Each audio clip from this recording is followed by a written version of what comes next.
I'm Vinnie Politan. The subject of my investigation is the murder of Madeline Soto, a young girl from Florida murdered after her 13th birthday party. This tragedy is heartbreaking on one hand and absolutely horrific on the other. Here's the story. Madeline Soto had just turned 13. She had a party on Sunday, February 25th. The party wasn't at her house, but at the home of a relative. Her mom, Jenn Soto, couldn't go to the party because she was working, so Madeline's aunt dropped her off after the party. That night, Jenn's on-again, off-again boyfriend, Stephan Stearns, was at the house to watch Madeline. Jenn got home at around 10. At around 11, Jenn went to sleep and told Stephan to go to sleep with Madeline in the guest bedroom upstairs. That was the last time Jenn says she saw Madeline alive. Stephan says he dropped Madeline off at school in the morning, but Madeline never made it to school. She was murdered and discarded about 20 miles from her home. Prosecutors have charged Stephan with that murder, but they've also charged him with something else: years of sexual abuse. They say they found incriminating images of Stearns abusing Madeline on his Google Drive, abuse that goes back more than 4 years. After his arrest, Stephan spoke to his parents on a jailhouse call, revealing more into his state of mind after being charged with this horrific conduct. It is so incredibly tragic, the life of Madeline Soto, to be sexually abused for all those years, and now her abuser charged with her murder. Stephan Stearns is his name. Now, he's first arrested for what was found on his phone, which were all these images of the abuse over the course of years. Then he was charged with murder.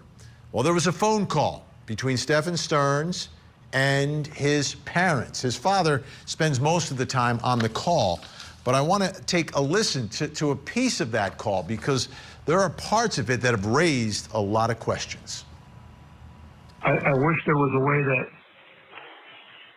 you know, you and I can have a conversation, all of us could have a conversation to understand what's taken place, how this came about, how you arrived here, because it would help us better understand the situation, because we're at a loss for understanding how all this came about. I mean, we're just totally baffled. Well, I didn't start it. Oh, you didn't start it, but you participated in it, which is just as bad as not starting it. Now, they know they're being recorded. Everyone, I mean, the beginning of the call is, you know, you are being recorded. So they both know that. They acknowledge that they want to talk about this, but they can't. But then this statement by Stephan Stearns, well, I didn't start it. I didn't start it. That brings me to my first question of our investigation, which is, regarding that statement, what does Stephan Stearns mean? I didn't start it. Who started it, and what is the it? He's in jail.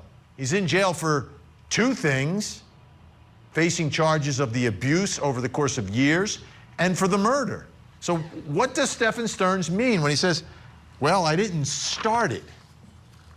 Here to help us figure all this out, YouTuber and the host of Grizzly True Crime YouTube channel, which has owned this story, Gisela K is with us, and also clinical and forensic neuropsychologist and author of the book, The New Rules of Attachment, Dr. Judy Ho. All right, Gisela, let's start with you. How did you interpret this when you heard that statement from Stephan Stearns? At first, my heart dropped because immediately I thought, is he victim blaming? Is he blaming Madeline? And the reason I thought that is because he'd spoken to the police before and said, well, there was an incident where she did something with the phone when she was much younger, but she wasn't scolded for it. So I remembered that comment. I'm like, oh my goodness, is he blaming Madeline? Either that, or of course, my interest was piqued of, well, then who started it? Is he shifting blame to Jenn Soto? Is it a whole network of people? I wonder. And let me follow that up, though, because what do you think? Do you think the it is the abuse of Madeline, or do you think it's connected to the murder of Madeline? Very interesting question. That could also go either way. My mind went first to the creation of that content. Like, I didn't start it, but yet he had 35,000 other pictures of other children. So whatever he is trying to deflect blame from, it seems to me like he may have started it. He's just doing the typical predator thing of, well, it's not my fault. They made me do it, or it was too tempting, or it's her fault, or whatever it is. Dr. Judy Ho, this is, you know, they know they're being recorded. He knows he's being recorded, so he's not necessarily going to confess, but it is sort of a confession to being involved in whatever the it is. What did you take from that statement? Exactly. Inherent in that statement is that there was some direct involvement. And just as Giselle said, we don't know. It is quite cryptic, but most oftentimes criminals, predators, they view themselves as oftentimes doing something that isn't so wrong. They've justified it to some degree. They've explained it away so they can still be a good person. Most people, even mass murderers, don't necessarily think of themselves as evil, right? You can say that that's poor insight, but I would also say that that is a form of human protection of your own mind. You don't want to believe that you're a horrible person, so you make up an excuse that what you did is somehow not as bad as everybody else thinks. So I wonder if something like that is going on, and of course, if that is going on, could be somewhat subconscious, but it could also be intentional, like deflecting the blame so that he gets a lighter sentence. We'll see how the evidence bears out because, I mean, he's running out of excuses. Yeah, and the other part that we've been talking about, you know, throughout, once we learned this fact of the sleeping arrangements as well, was something that sort of struck my mind. You know, the sleeping arrangements, was Jenn the one that started this whole thing? And he's pointing the finger that, well, Jenn is the one who set up the arrangements that I would sleep with her daughter. I don't know. I want to take a listen here to this interview with Jenn Soto, who obviously is in the middle, like in this picture, literally in the middle of all of this. Here's what, and listen to what the investigator asks her as well. Both are interesting. The videos, the text messages, the images, they're all documented forever. This has been an ongoing thing. And at her age, I think she probably thought they were in a relationship. She probably thought they were in love because he her male attention, right? She just started liking boys, right? She just got a crush. And Gisela, this is what you were talking about, right? The fact that maybe he's pointing the finger at Madeline for starting this relationship, but it's not, I'm clear, I know it's not a relationship. The detective knows it's not a relationship, it's abuse, period. But looking at it in a different context through the warped mind of Stephan Stearns, he could be saying that Madeline started this whole connection. I mean, that is just, wow. Is that... That is terrible, and we've seen it often with predators. That's what they do. They blame the victim. I'm looking at this guy, and I'm trying to... Well, let's do this. I want to put this up. This is Madeline, who had a conversation with her guidance counselor, Dr. Judy Ho. I want you to take a look at this. Madeline reported that her mom's boyfriend was living in the home, and she didn't like him because he was weird.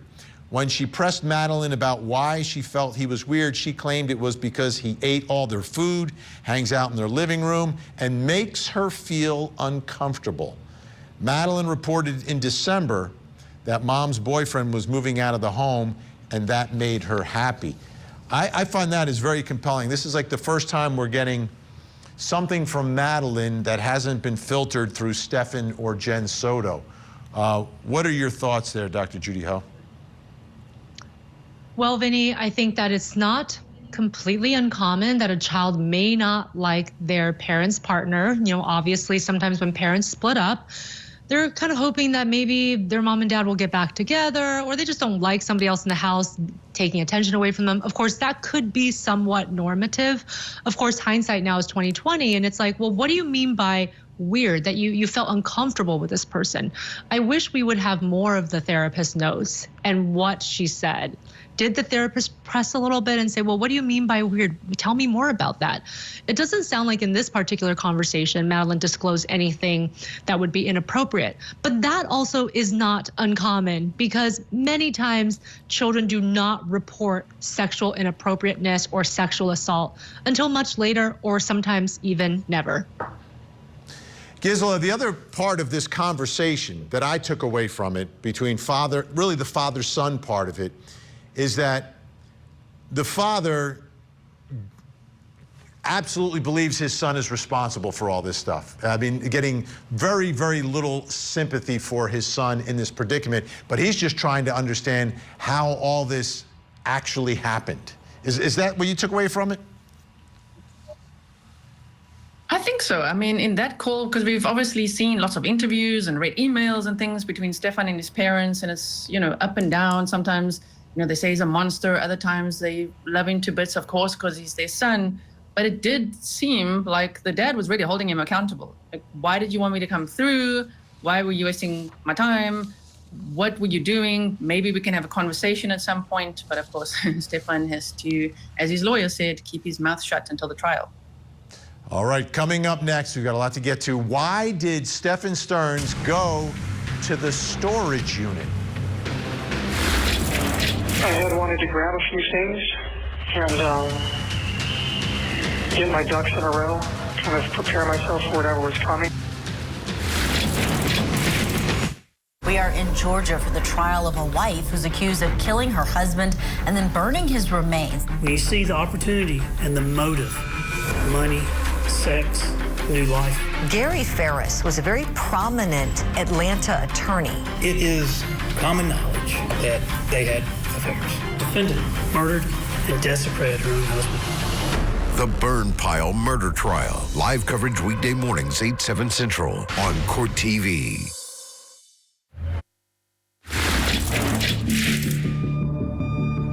What do you think was on the phone? Text messages. Emails. Old stuff. Pictures? Oh, yeah. What kind of pictures were on there? Trading card pictures, lightsaber pictures. Here's where I'm going to be brutally honest with you. There's your phone.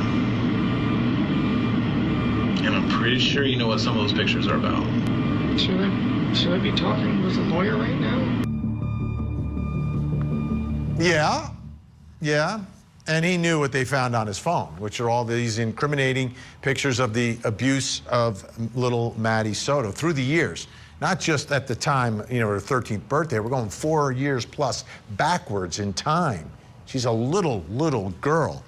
Now, before he's arrested, but after Jenn and Stephan had reported Madeline missing, there's a little window of time where Stephan is a free man.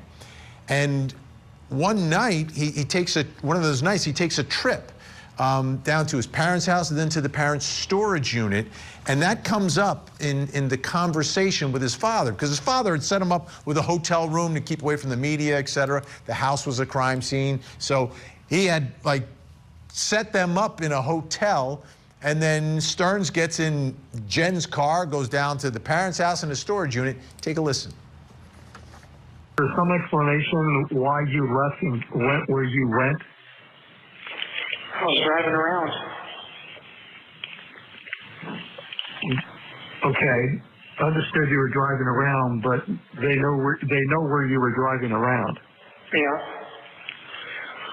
And we know. Okay.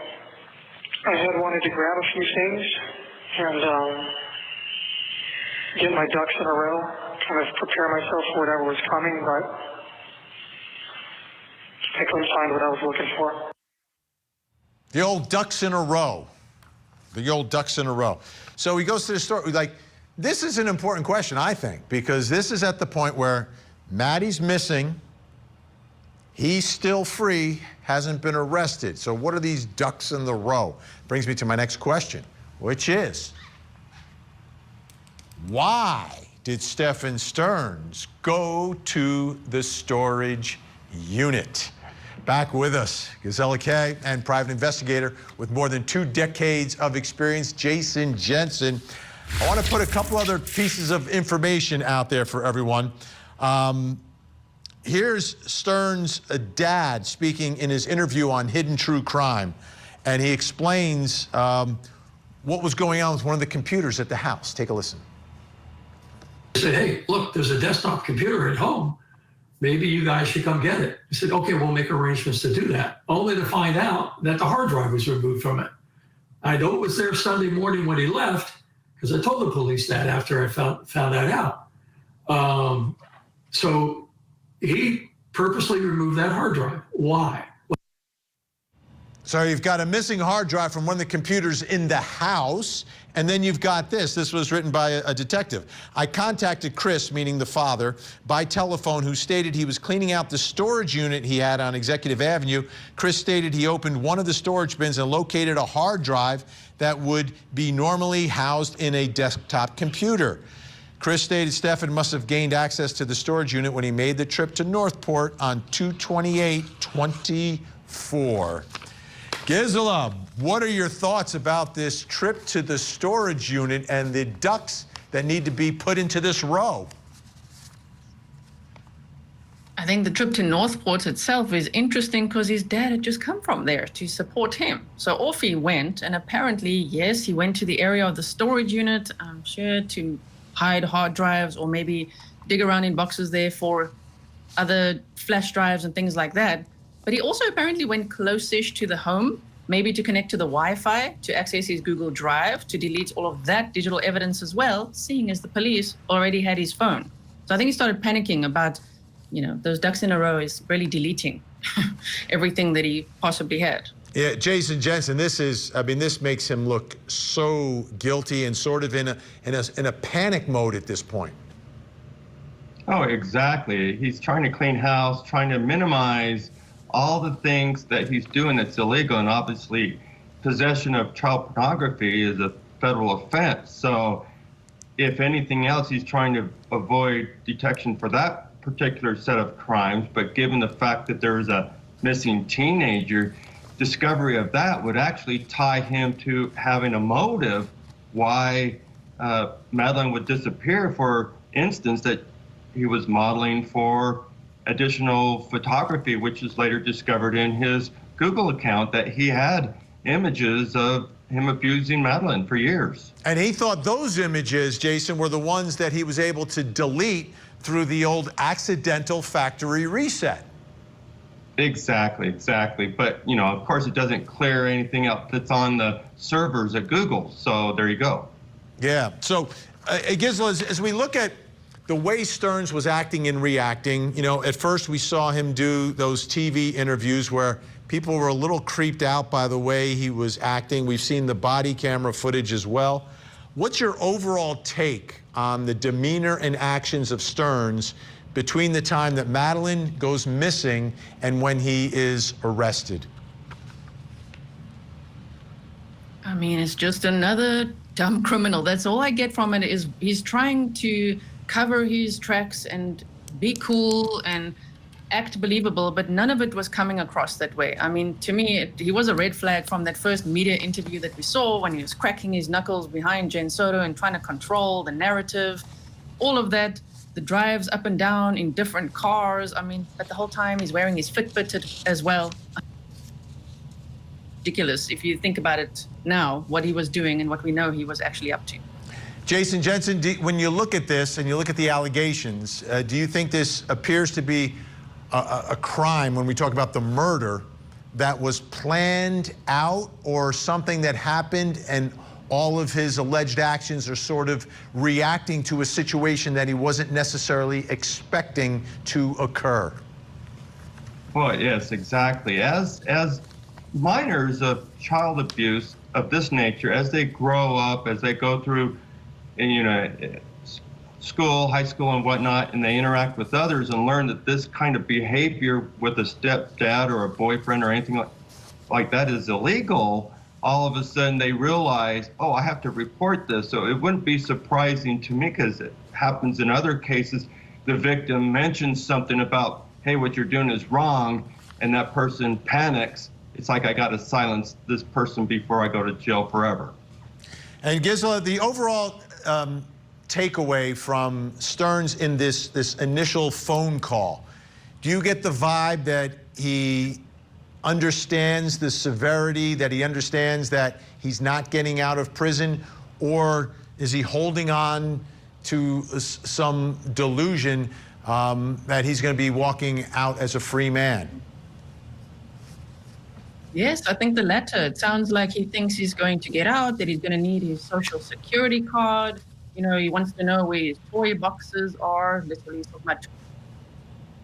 So I think he was planning for, okay, well, you guys will all be gone, but when I get out, I'm going to need that social security card to set myself up. I mean, I don't know how he thinks he's getting out for those charges. Yeah, and you look at the charges here, Jason Jensen, between the abuse and the images of all that abuse, very serious charge that in and of itself could have him locked away forever. But then you throw a murder and a potential death penalty on top of that. Seems delusional. Absolutely, and clearly he did think he was going to get away with it, because otherwise it would make more sense that he would dispose of the hard drive and the SD cards in a manner that would never be traced back to him and even be destroyed. Instead, he thought he was going to be able to go retrieve them because it's precious to him. He's not going to let that go. Unbelievable. We're out of time. Gisela Kay, Jason Jensen, thank you both so much. I'm Vinnie Politan. We'll keep digging for answers as the investigation continues.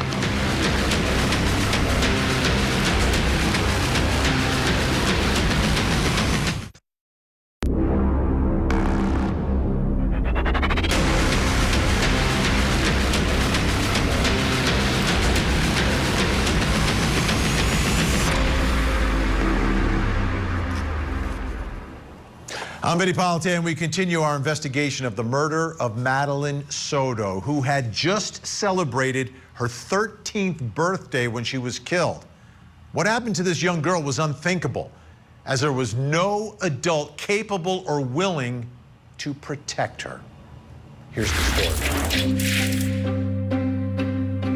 Madeline Soto's life was difficult. Her dad lived out of state, so she was being raised by her mom, Jenn Soto. Jenn had an on-again, off-again relationship with a man named Stephan Stearns. Stearns didn't work much. He didn't own much. So he spent a lot of time over the years living in the house with Jenn and Madeline. Then, in a strange arrangement, Stearns would sometimes sleep with Jenn and Madeline. And sometimes he would sleep with just Madeline alone. Jenn says she didn't suspect anything was going on, but when Madeline went missing and was found murdered, detectives told Jenn Stearns had pictures on his phone of Madeline being sexually abused by Stearns. Her reaction to this has raised eyebrows and some suspicion, but Jenn hasn't been charged with anything, while Stearns has been charged with abusing and murdering Madeline and is now facing a potential death sentence. Meanwhile, many questions about what exactly was going on inside that home still have not been answered.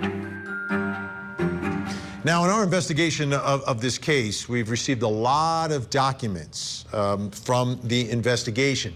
But because of the nature of it, a lot of the information is blacked out and redacted.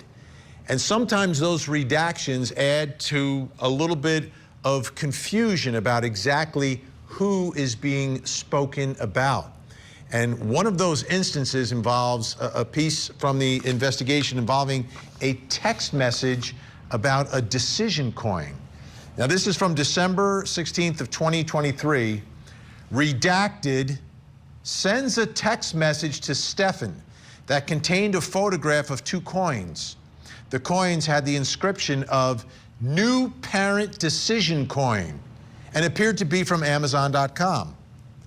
Redacted, again, sends two follow-up texts to Stephan stating, "We need this, and get it for us, please." A search of Amazon for these coins revealed these coins are for new parents, where one can flip a coin to decide if it is the mother's or the father's time to complete a task for a newborn. Due to the fact that this conversation was not near Father's Day or Mother's Day, leads one to believe Redacted and Stephan had possibly spoken about conceiving a child. Wow. Now, I want to show you what we found on Amazon. This is the Amazon Parent Decision Coin. You can see what it kind of looks like. You know, on one side, it's daddy's turn. On the other side, it's mommy's turn. And I guess it's for things like changing diapers, maybe feeding the child, whatever it is, being the one that stays up at night. But wow. Wow. This is something that new parents would want to purchase, or someone planning on becoming parents.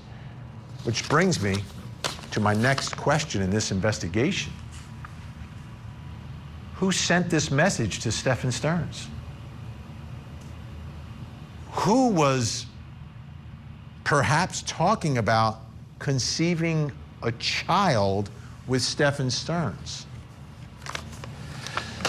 Joining me to help get to the bottom of this, editor for the Osceola News-Gazette in Orlando, Florida. He was in the courtroom to actually see Stephan Stearns in his first courtroom appearance. Ken Jackson is with us. Also joining us, clinical and forensic neuropsychologist and author of the book, The New Rules of Attachment, Dr. Judy Ho. Now, I guess there's a couple different ways to look at this one. It could be Madeline sending this text message. Dr. Judy Ho, I want to ask you about that first. Is that something that you would conceive even possible? Now, we know there's been ongoing years of sexual abuse. Could Madeline's perception of what was going on be different from what we would expect from a victim of sex abuse? There is a small possibility that, and this is something that we do see sometimes with sexual abuse victims, that subconsciously or consciously they try to rewrite the narrative so that they are not a victim. So this is something that is inexplicable, where people who might not have knowledge about victims of child sexual abuse would understand, but it would make it better in some way if they were in some kind of legitimate relationship, as opposed to this is a predator situation and I have been preyed upon for that many years. And this, you can see this kind of reaction ranging from child sexual abuse victims to even adult sexual abuse victims, where it's a sense of trying to get a type of control over the situation, but clearly it's misguided, and it's almost like Stockholm syndrome, but very, very different from that, in that there's a child sexual abuse component here. Right. And Ken, I want you to take a listen to this, because the other thing that people have been talking about from the beginning, you know, alleged motive for murder, was Madeline carrying a child after being abused by Stephan Stearns. Here's Jenn in her interview talking about Madeline's period. We can go even worse. She's pregnant. That's what questions last night led me to believe when we started talking about her period. I was told that her and her friend, and granted, I'm male, never had a period, but that somebody found it weird that they were no longer on the same cycle. Could be different because she's a teenage girl. Could be that she missed her period. Have you ever found a pregnancy test at home that wasn't yours? I have two underneath the kitchen, the bathroom sink, but I haven't seen if they're still there or not.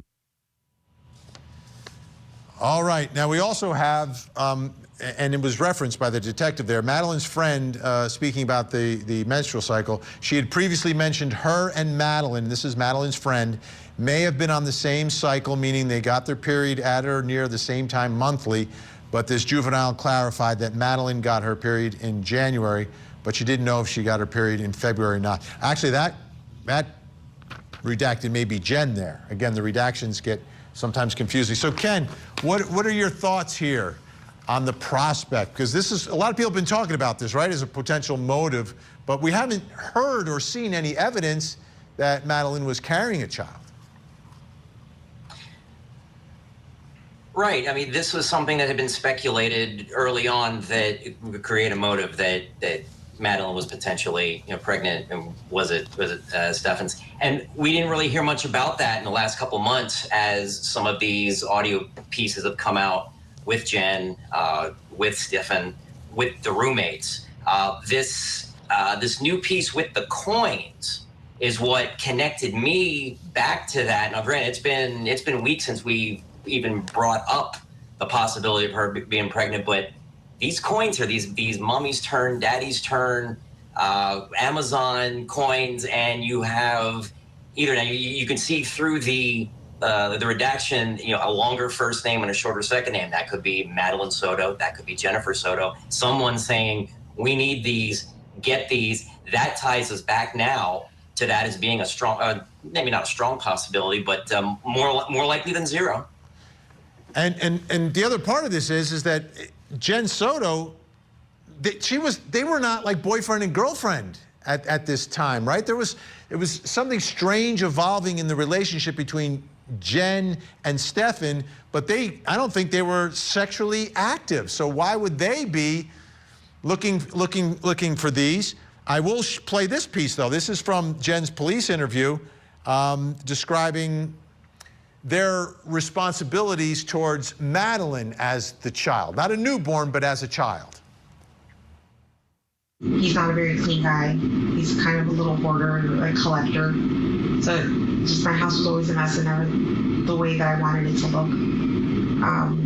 Or the clutter just gave me anxiety. So I asked him to move upstairs and he did. And he lived upstairs until until December of last year. And then he moved to Northport, Florida with his parents, because they had promised him a job, but that fell through. So we were in the process of trying to get him to come back up here to get his job back at Disney and for him to move back into the house for a little bit. And I'm not sure long term. I know temporarily I was willing to accept him back. Was that something out of convenience for him because you? A little bit of both. We missed him. And I wanted to help him out, like make it easy, like give him a place, like a base to start at, and then for him to start looking for something else afterwards on his own. Ken, when I listen to this, it doesn't make a ton of sense that it would be Jenn either, right? Because they don't have a newborn. They really weren't in a sexual relationship unless they're using this coin to divvy up the responsibilities for the now teenage daughter or soon-to-be teenage daughter. What are your thoughts there, Ken? I mean, if it's going to be Jennifer, that's the only thing I can think of. That seems kind of out from left field for, to bring this in to help raise, for lack of a better term, a 13-year-old. Is it mommy's turn to help this 13-year-old, or the daddy's turn? You would think a 13-year-old could be a little more self-sufficient. So this is, like I said, this kind of came out of left field, and the only thing that I could tie it to is if it's Madeline, ties it back to the potential of her being pregnant. Right. Dr. Judy Ho, what do you think about it being perhaps Jennifer sending this text message to Stephan? Is it about a newborn? Would it be about Madeline? It doesn't fit either, really. Exactly. As Ken just said, it seems unlikely because Madeline is a teenager and they've quote unquote co-parented, if you can call it that, this teenager for a while. This is not something that's new for them, and this is a new parent decision coin. It's kind of like a cute way of learning, who's going to be responsible for what, who's going to be the point person. If somebody's tired, can we just flip a coin because both of us don't really want to do this right now, right? So I don't think that the function of the coin, it would make sense that Jennifer was the one sending the message. Yeah, and I think I heard a child behind you, Dr. Judy. Is that true? Yeah, and you're probably hearing my toddler. I mean, we need that coin. That's what I was going to say. We're going to send you one of those. All right, guests are staying with us. When we come back, still to come, where is Jenn Soto? If you see my daughter, just please bring her home. I just hope you're okay, Maddie. I hope you're safe.